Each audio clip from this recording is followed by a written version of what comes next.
নারকেলের পুডিং বানাবো। নারকেলটা প্রথমে গ্রাইন্ড করে নেব। কড়াইয়ে অল্প ঘি দিলাম, এলাচ, লবঙ্গ, দারচিনি আর তেজপাতা দিয়ে দিলাম। এই নারকেলটা যেটা পেস্ট করে রেখেছি এটা দিয়ে দিলাম। এটা নারকেলটা নাড়াচাড়া করলাম, অল্প একটু কাউ মিল্ক দিয়ে দিলাম, গরম করা আছে।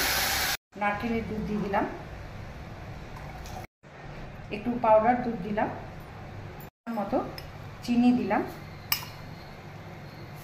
এই নারকেলের দুধের জায়গার মধ্যে একটু জল দিয়ে আমি এই কর্নফ্লাওয়ারটা গুলে নিলাম।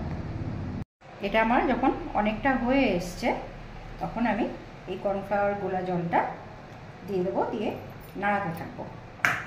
এটা আমি এবার গ্যাস অফ করে দিলাম। এবার আমি এটা একটা পাত্রে ঢেলে সেই পাত্রে সেঁক দেবো। নারকেলের পুডিং এইভাবে বানিয়ে দেখবেন। যদি ভালো লাগে তো লাইক করবেন, কমেন্ট করবেন, শেয়ার করবেন, সাবস্ক্রাইব করবেন চ্যানেলটাকে। এটা উপোসের দিনেও খেতে পারেন, খেতে খুব টেস্টি।